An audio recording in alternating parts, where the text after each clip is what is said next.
Broadcasting from the business capital of the world, this is the Podcast Business News Network. Welcome back to the show. We are joined by Grant Venerable here, our doctor, our chemist, our author, our amazing friend and foe who has done so much to help out so many through all his years of work. And I'll let him say hello and introduce himself. Hi, Grant. Hi, Jill. Hi, Grant. Hello, can you hear me, Jill? I hear you, sweetheart. Good to see you. Okay, it's good to see you. It's quite a time here in the upper desert of Yucca Valley, right next to the Joshua Tree National Monument. It's such beauty here. I've watched the full moon last night. Well, it's just a day after the full moon or so. And then I also saw it in the morning after the sun had risen. And it was by that time setting in the west. It was setting over Mount San Gorgonio, which is the biggest, humongous mountain in Southern California. It's about 11,500 feet. So it's almost as tall as the biggest Sierra Nevadas and the Rocky Mountains. Everything is the same, except different. This is 2025. And the arrangement of the solar system, the stars, the planets are much in the same configuration as they were 10,000 years ago, or even 100,000 years ago. Mm-hmm. And that's what's important to keep in mind these days. Yeah. Because otherwise, modern age people get caught in something of a time warp. And so it's not a real reality that we're perceiving, but nonetheless, things distract us. And they come about because people 10,000 years ago did not have social media, at least not electronically. The social media adds a level of something you don't have when you don't have social media. And but the media can be very distracting. Oh, yeah, for sure. You wonder, why is this happening? Or why is that happening? Or why is that not happening?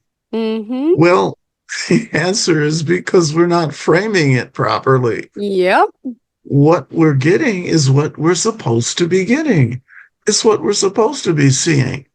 And so it's important to keep recalibrating what we see coming over our TV screens, our cinema screens, so that we get the right perspective. I'm thinking. This morning I got up with the what to talk about, and I think always go back to the beginning of things.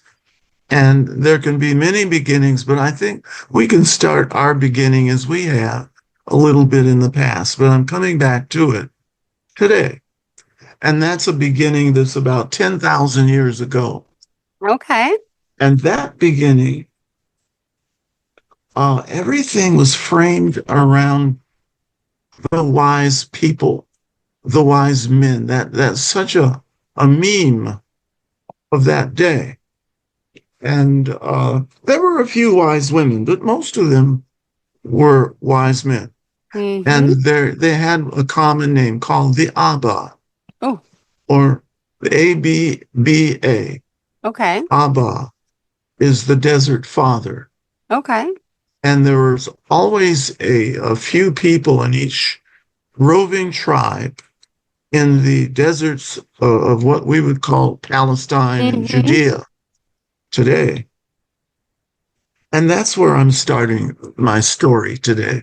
And that story keeps happening and happening. But the desert fathers live. Mm-hmm. They have tents. They're nomads. They carry their tents with them. They carry food. They carry water. They have camels. and they rove about the territory. There'd be various tribes of them. But on the whole, the desert is a beautiful, sacred, seeming place. Yeah. And it's so beautiful, it's attractive to the Abbas, the wise, the desert fathers, to talk about. But the other quality is quiet, peace. These people live in such peace until there's storms, and then there's peace again. And the peace is such that without distraction, things will come up in their mind, usually their subconscious mind. And they came to call that the still small voice.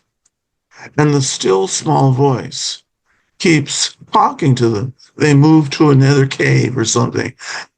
They're there long enough, and there's a still small voice. And that small voice gives them information that they would not otherwise have. And that's the crux of everything I really have to talk about, because it's taken me years to recognize that same still small voice. That same voice is still there. That had been there 10,000 years ago. Was there 100,000 years ago? A 250,000 years ago? 2 million years ago?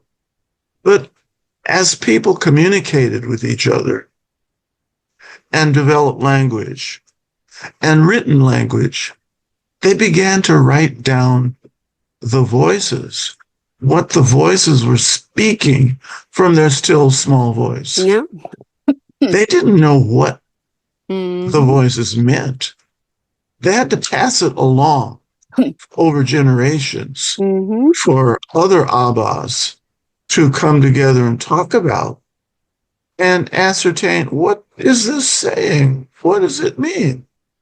Well, the languages they were developing most of those days and 10,000 years ago were the beginnings, the rudiments of Semitic languages. That's such a popular word these days. It is, right? Accompanied by anti-Semitic.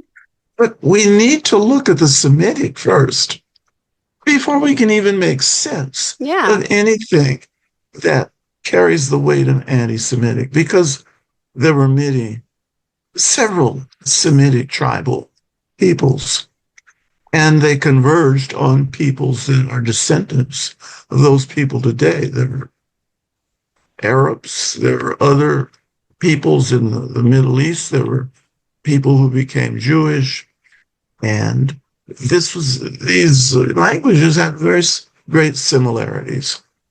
And as they wrote them down, they had kind of a paper that we would call papyrus.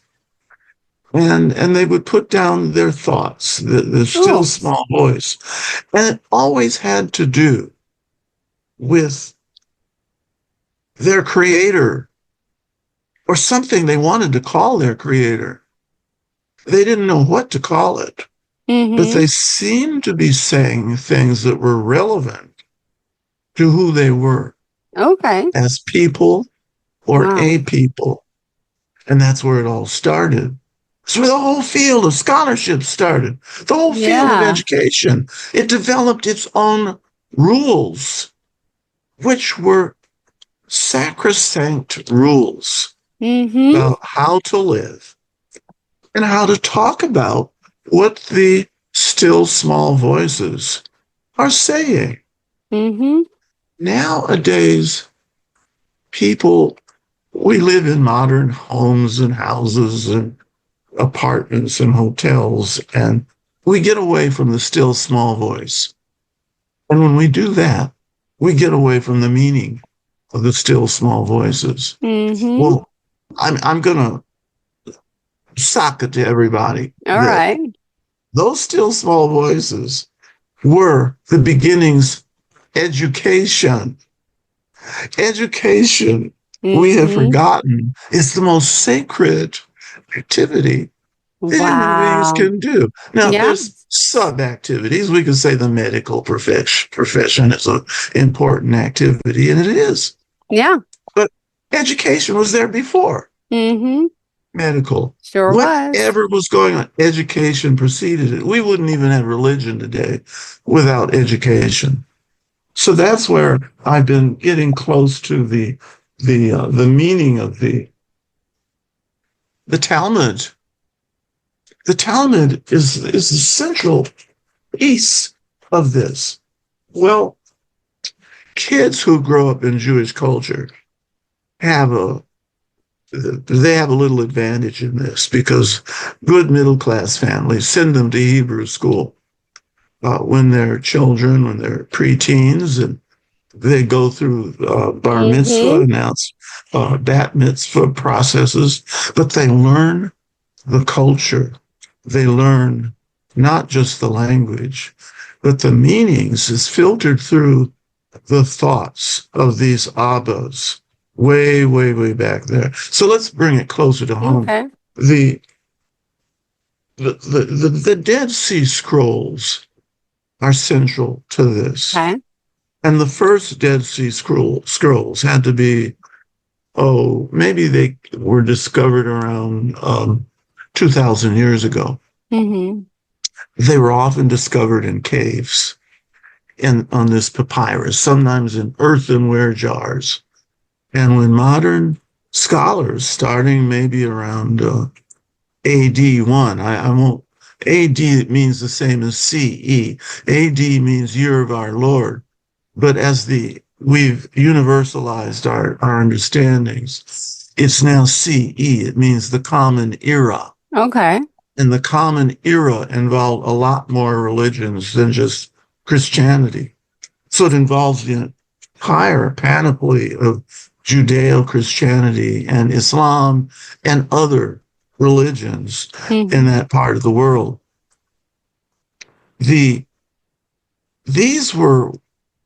papyri were interpreted and the Abbas talked about it and they began to organize them into scriptures. And the earliest scriptures were the Torah in Judaism, became the Old Testament in the Christian Bible. But they very much say similar things. They're looking at the same original texts. Then came along in the 1940s other Dead Sea Scrolls that were more the unknown, less known scriptures that gave us what were the Book of Thomas, which was completely mind-blowing because it was so paradoxical in its. And we've heard about doubting Thomas in Sunday school classes. But doubting Thomas is the Thomas that's being referred to.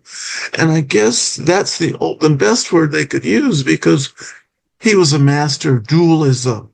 The almost unintelligible messages in dualism. So dualism in those days had to do with positive and negative opposites of concepts like good and evil, dark and light, God and Satan. And modern scholars like I'll think of her name in a moment, Elaine Pagels. Now, Elaine Pagels is about the same age group I am. We were born in the same generation in the early 1940s. She came along in a good upper middle class family in Northern California called Palo Alto. So her parents were associated with the Stanford University culture. University. Yeah. Again, academics, higher education. And then, but they did not adhere to an organized faith. And because her parents did not believe that way. But she had close girlfriends from high school. They invited her to church with them on Sundays, her to go to church. And these were the more literalist Christian churches of that day. And so Paggles enjoyed the social fellowship, but she didn't much take to the religious beliefs per se, but it was good.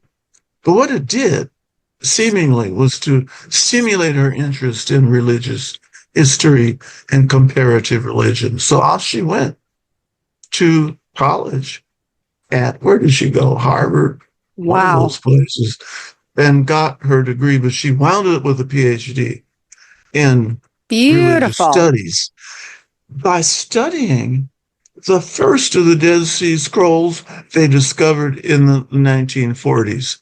She was privileged to have a professor who was influential enough to make them available to her. So she wrote a whole series of books on God, on Jesus, on Satan, on what does all of this mean.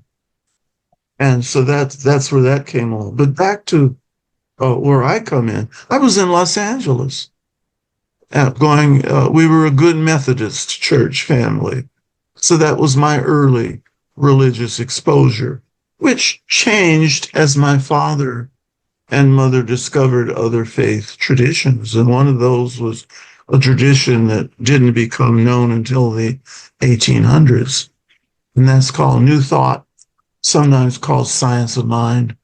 But it's based on scripture, but a more psychological approach that looked at each character in the scriptures as an aspect of human psychology, which put a whole new take on biblical understanding. So from that, I gravitated in graduate school to the Unitarian Universalist Church, a very small but very influential denomination. And people didn't necessarily believe literally in God, but they had many beliefs, and they had a very social justice outlook. But I also gravitated into the Congregational Church, the United Church of Christ, and then ultimately the Episcopal Church. And I loved the Episcopal rituals and the music. And then the Latter-day Saints Church brought it all together. So now that's where I'm speaking from, is from that larger unified understanding. Going back to the Talmud. The Talmud was a centerpiece of education in Jewish culture, Talmudic culture. It set down the principles of daily life. And so you wouldn't go against the Talmud except out of fear of risking your well-being, that you could offend some of the divine characters in the scriptures. So you didn't want to do that. So we developed traditions in European culture, also African culture, other cultures around the world. You want to keep sacred what the Desert Fathers have taught you is sacred. We've kind of lost that today. People going around doing things you shouldn't be doing, like stealing or injuring fellow human beings. And because I think people have lost the sense, well, there could be consequences if I defile the scriptural knowledge. The wondrous thing I really want to emphasize is how the Talmud not only laid the groundwork for future religious understanding by the rabbis, the rabbinical tradition, it also laid the groundwork for knowledge, analysis, and understanding. And that laid the groundwork for a tradition of how to do advanced reasoning, the logics, the rational disciplines, the relativity in disciplines of thoughts. Well, it's probably sometime after during the Renaissance, when things were shifting and the tradition of the Talmud got involved with setting up the basis of modern science. Now, not all of the rabbis were in full appreciation of that because they wanted their Talmudic tradition to stay with Judaism and religious intentions. But it took off. The Talmud took off, and that became, I'll just call it the primary religion of the elite intellectuals of Europe, and then the United Kingdom, and then the United States and North America. And that's what I was trained in, is the discipline of the Talmud in the science of chemistry. Nobody ever talks about that. Yeah. Scientists tend not to be particularly interested in how their methods of thinking would relate to religion or social science or humanities. But I was a little kid that had an interest in seeing analogies and say, wait a minute, this principle of chemistry, chemical reactions, that has a lot to do with humans creating different processes in the social sciences or organizations or business. Why not directly apply Le Chatelier's principle of chemical reactions and chemical equilibrium to the development of a business organization or the development of a microprocessor? Now, it took me more years than what just a few words can really describe, but that's the bedrock of my memoir. Aww. And I'm realizing now, hey, I did something special, and I'm not really broadcasting that like I should. Yeah. So now I'm cleaning that up. And I had that tendency while I was in graduate school at the University of Chicago. But it started at UCLA, University of California, Los Angeles. It started with my father's undergraduate work at the University of Southern California, and studying pre-medicine until he realized he fainted at the sight of blood. Yeah. And so he said, no, I'm going to go on to what I really want, which is mathematics and engineering. And that's what he studied at UCLA in the 1920s, and then UC Berkeley in 1925, till that magic moment when somehow he upset the chair of the math department at UCLA, who said, it's 1927, and you're supposed to graduate in 2 months, but I'm not going to let you graduate because you did not follow all of our sacred laws, our rules of getting a degree. So I'll just leave it at that. So he dropped a course, which is no big deal today. You simply get proper permission and you drop it if your counselor agrees. But that very unpleasant, unhappy episode wound up making him define for himself what was really important to him in the field of education. And why not go for that?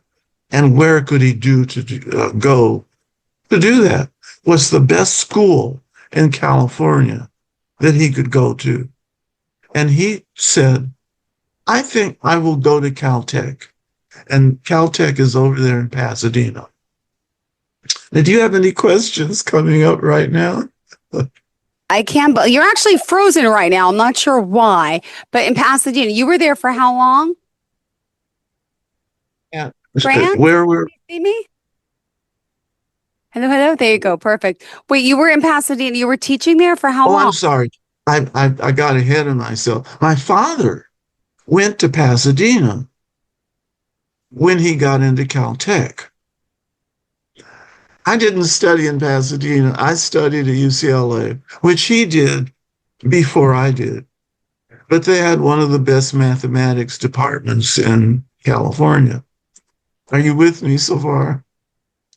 Yes, perfect. Yep. So once he Read this. was invited to leave UCLA, to his great disappointment, Oh, okay. that was the little point. Got it. Okay, I'm sorry, He lost said, track. But I've okay. got to straighten up and fly right here. Yeah. Wow. I've got to play it straight.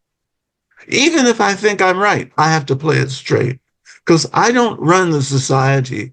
Somebody else does.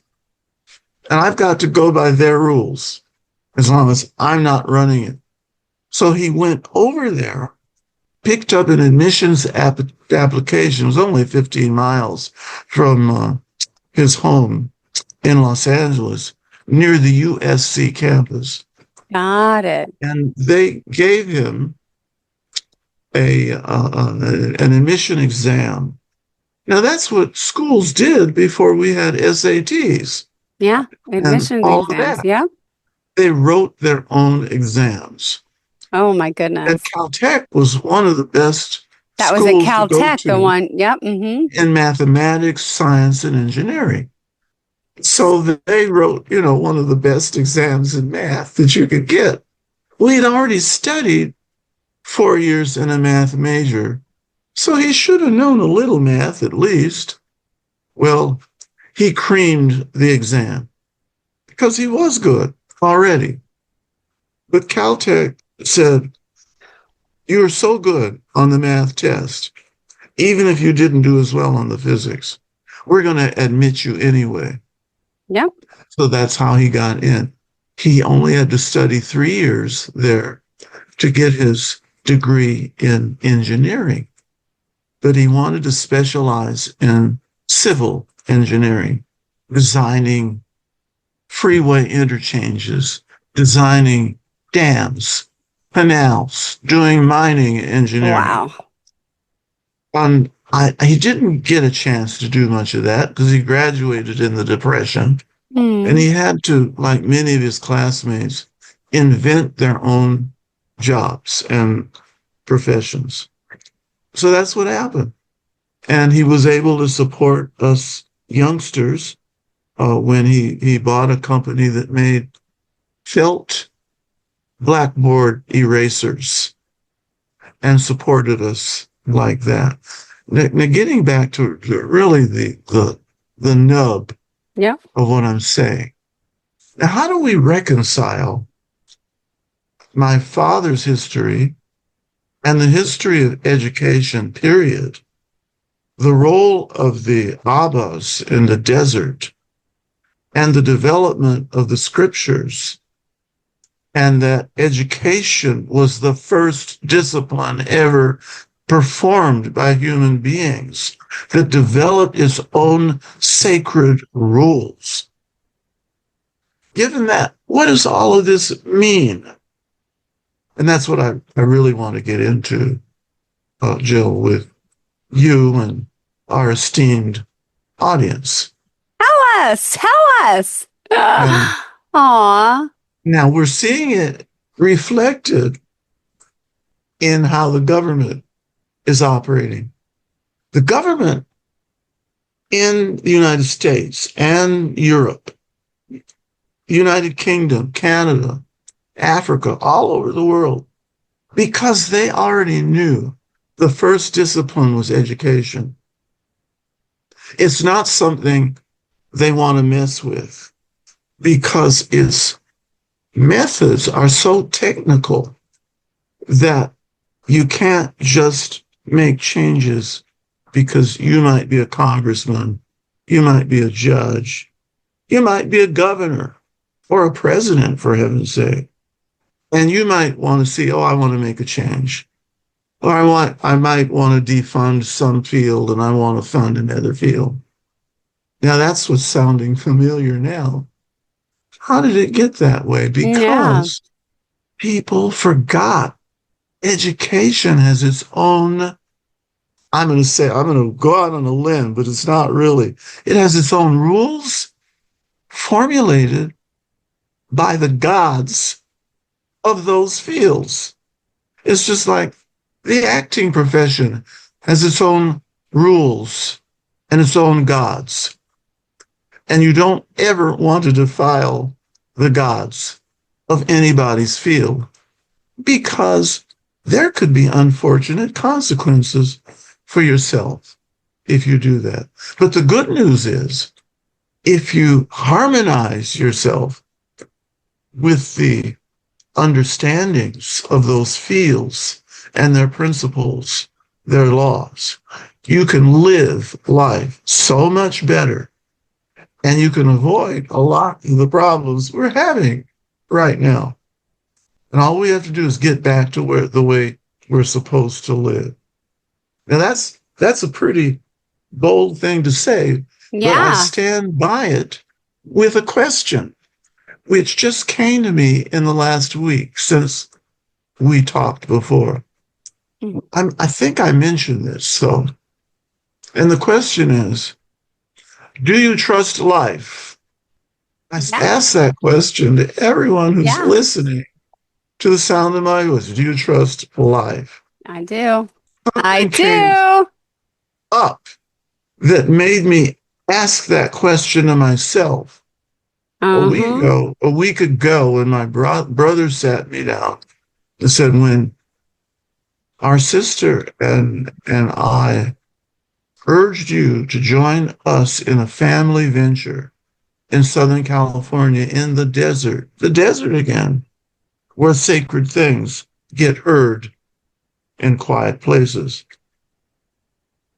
In the desert, and you agreed to join us for the projects we had in mind in education, to develop a retreat site here by the Joshua Tree National Monument, where the night sky is the blackest that you can get anywhere in this nation. You can see every star in the Milky Way. All you have to do is stare at the sky at least 15 seconds. And when your eyes adapt to the dark at that certain place, stars seem to jump out at you, out of the sky. They look like a little mist first, but then the mist starts to condense into little white dots that start leaping out and just sit there in these beautiful constellations. And that's what the ancients dealt with, the Abbas dealt with. And it was so stimulating, so dramatic. It gave them thoughts about, well, what created this place where we stand and are looking at the sky? What makes things happen? Who created us? Did someone create us? Yeah. All of those questions came up, just as when I said to my brother, I said, yes, readily, without reservation, I will come out. I will sell my possessions in Georgia and drive to California and join you out there. And the reason I realize that is I trust life. Yeah. I trust life when life seems to be showing different circumstances, unifying and agreeing with one another.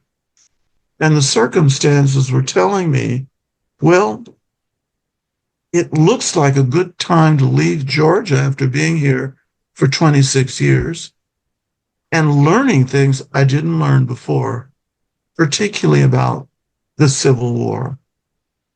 And the Civil War was maybe the most important thing that happened in America way back in the middle 1800s. And it was over important issues that were directly impacted every citizen of this nation. And it still hasn't really reached a conclusion. And I think I was one of those people who was supposed to reach insights, look into my own ancestry, the people who taught me survival tools how to develop information and live a better life. That's why I trust life. I look at what I've journalized and keeping notes about the important events in my life. And that meant all events, not only joyful events I was hoping for, but disappointing events. Yeah. But how did I deal with the disappointments? That's what was important for me, to trust life, because it's as though life has brought me the solutions to the unhappy events that occur in all of our lives on planet Earth.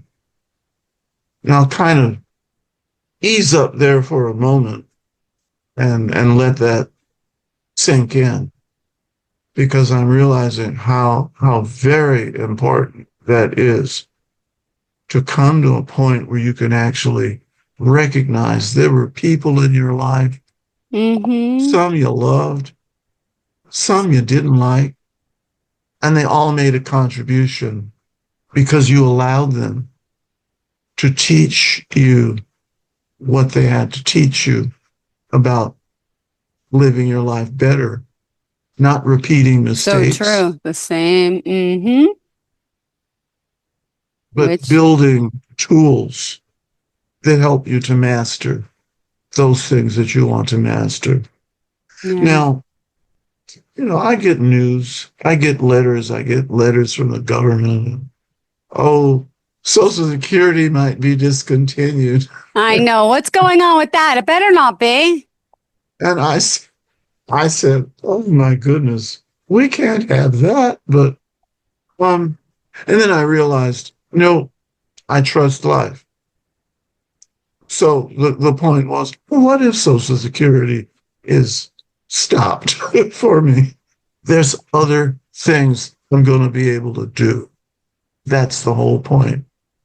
And you continue to do and continue I to continue. continue.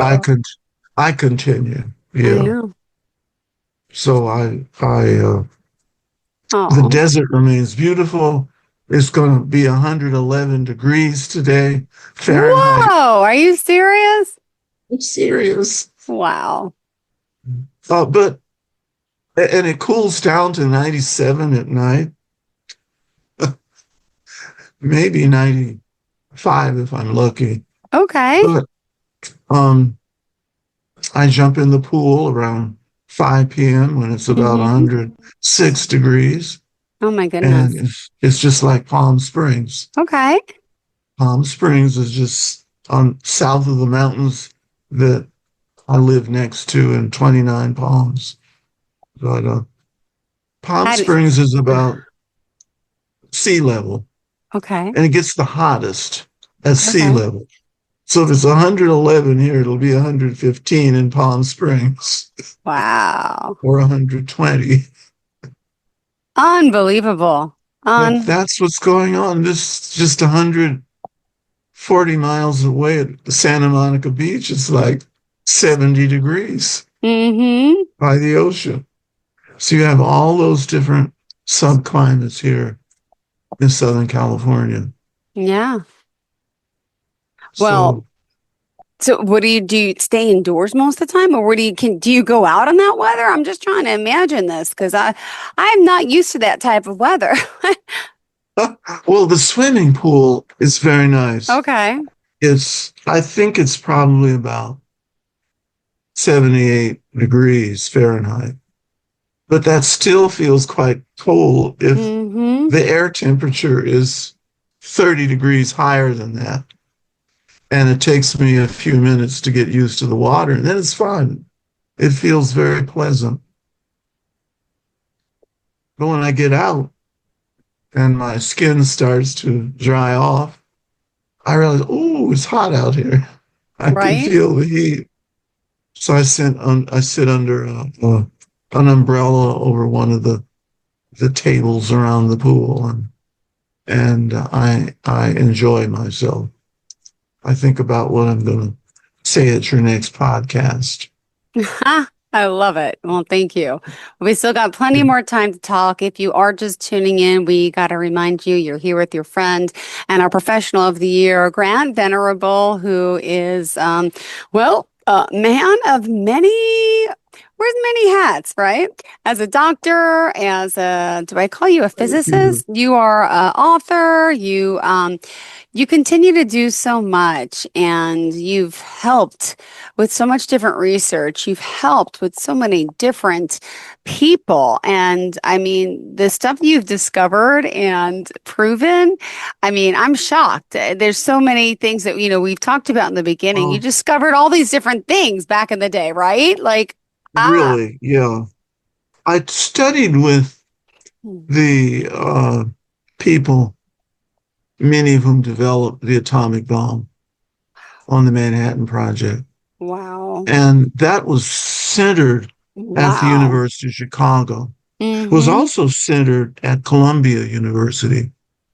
It also had a center out in New Mexico where the the bomb was actually built. Oh my. The news media gave Wow. acknowledgments to the tragic dropping of that Yeah. bomb on Japan, on Hiroshima and Nagasaki. Wow. Some of the scientists who developed that fission, nuclear fission process, nearly went crazy about it because they were focused intellectually, hoping to help America win the war, World War II. The fear was that the Nazis and the Hitler regime Mm. were close to developing that bomb before anybody else.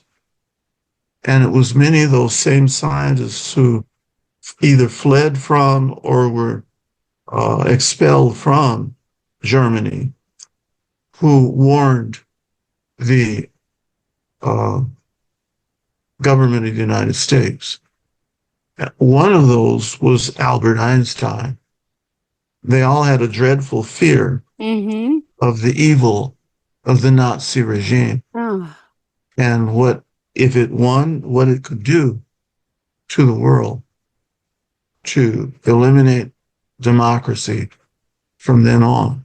Mm-hmm. Well, so we have been able to put that nuclear energy to peaceful uses.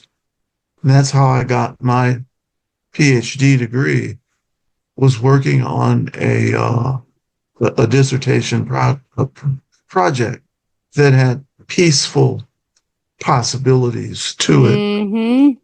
And everybody uses today some aspect of that technology that was developed by chemists and physicists. I mean, we take for granted looking at buildings and we see the bright lights on buildings and we see pictures, animations, we see words on like the buildings behind you on that beautiful photo of New York City.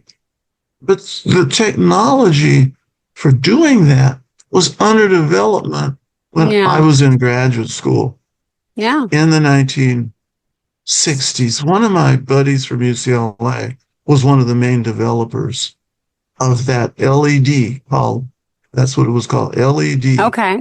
light emitting diode Oh, wow. technology uh, to do that. But I was also working on related applications.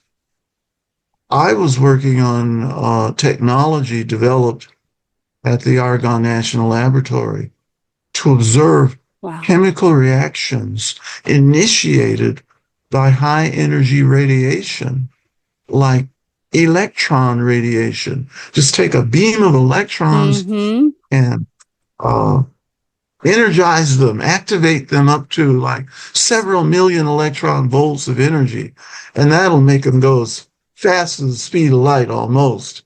And Mm-hmm. those things hit into a solution, a cell filled full of water that has metal complexes dissolved in it, and all those high energy photons break the water molecules into many parts.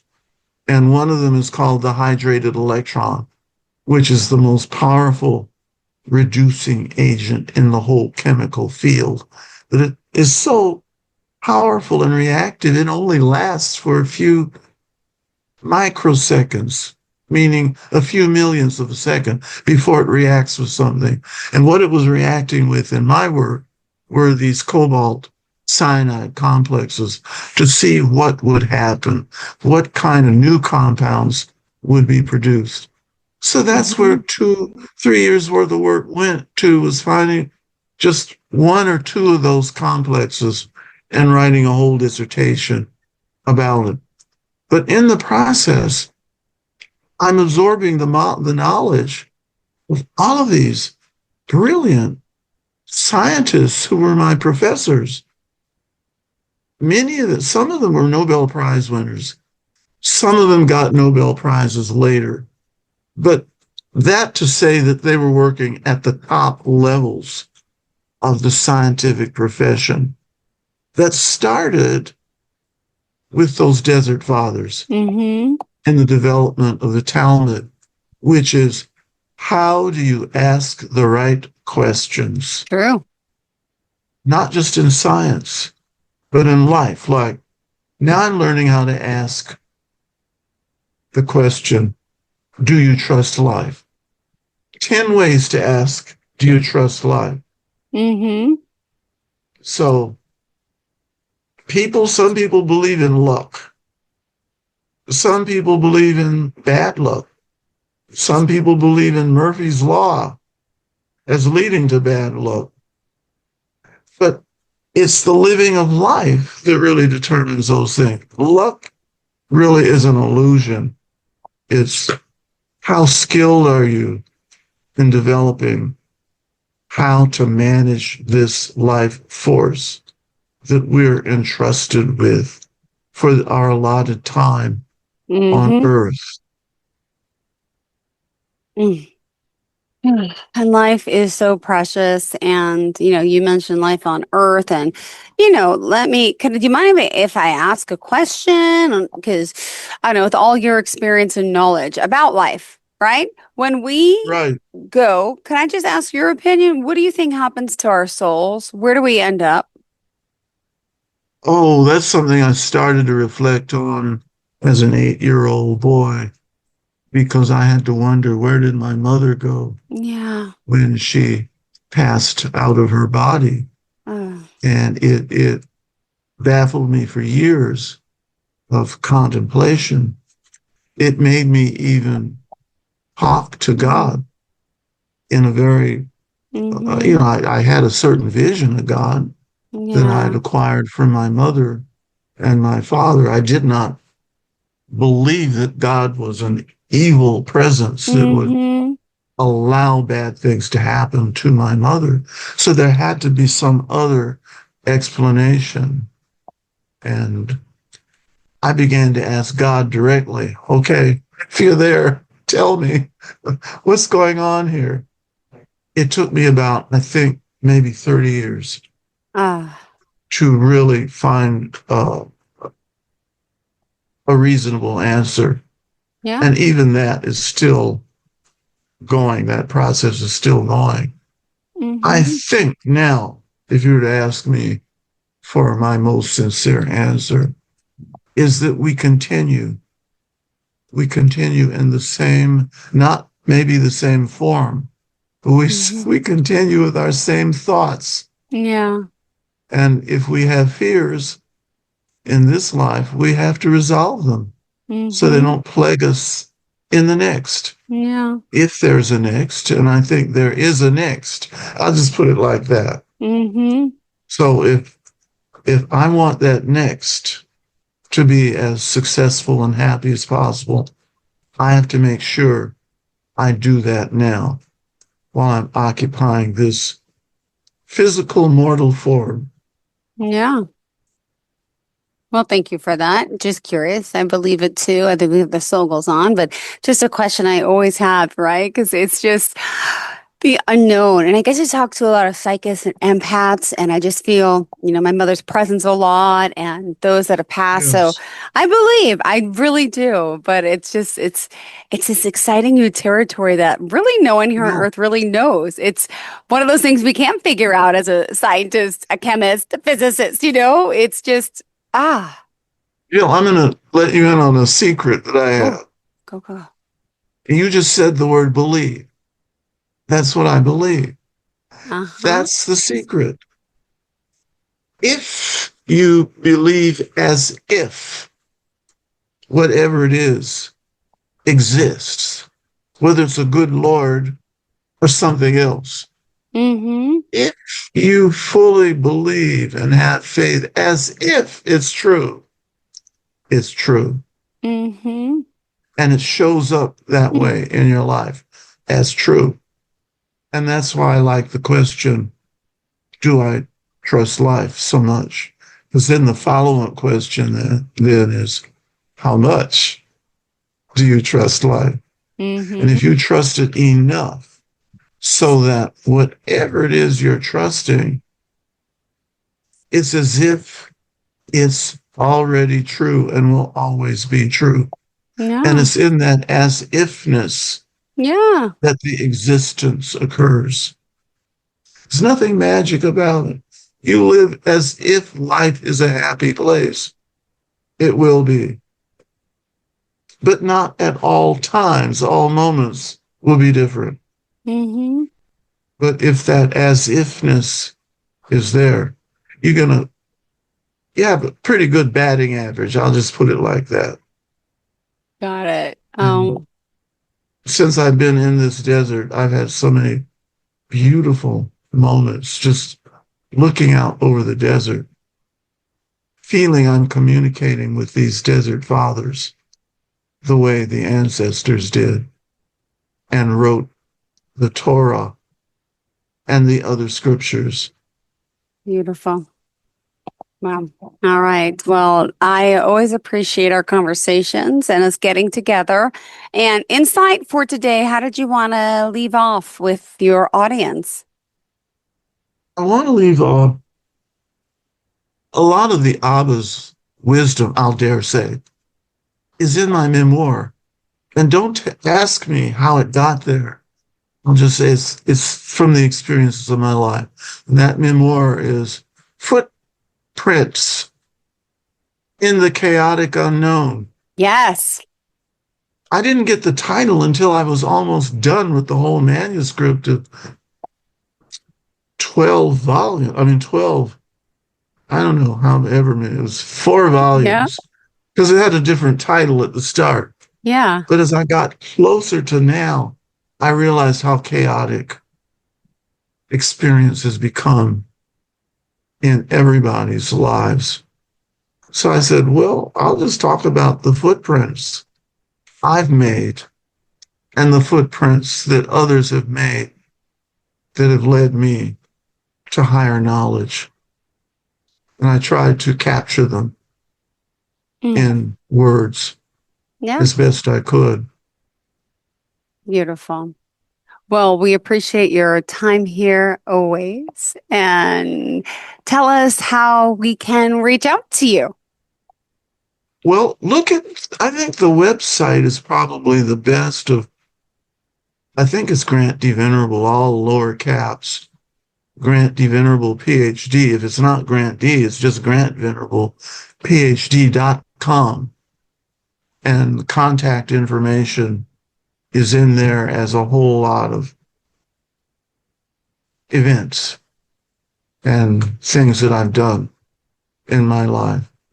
Aw, beautiful. But thank you for asking. Well, thank you for being here and joining us and enjoying all of our listeners. I hope you're enjoying this conversation.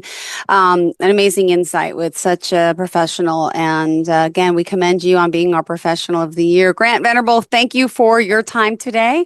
And Well, thank you. I can't wait to hear more next week. Thank you again. Enjoy the rest of your day and stay cool best you can. Okay. Bye. Thank you. Bye. Bye-bye.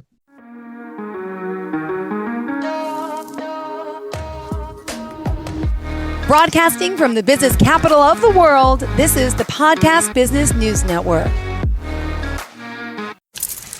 Let's go inside the mind of a 10-year-old. I should have worn those earrings today. I like those earrings. Gabby has those awesome earrings. I need to ask her where she got those, but that's just what she would want me to do. I'll have Michaela ask her for me. Buckle up, Sarah. Yeah, but then Michaela will be like, why don't you just ask her yourself? That's just like Michaela. Sarah, buckle up. Michaela's such a great name. I wish I was called Michaela. There's like a dozen Sarahs in my class. Hey, we're not hitting the road until you buckle up, honey. Oh yeah, seatbelt. I forget sometimes because my brain is like busy, you know? I wonder if there's pizza at school today.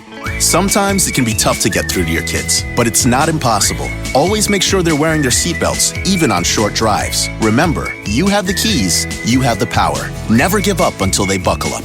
A message from the National Highway Traffic Safety Administration and the Ad Council. Visit safercar.gov/kidsbuckleup for more information.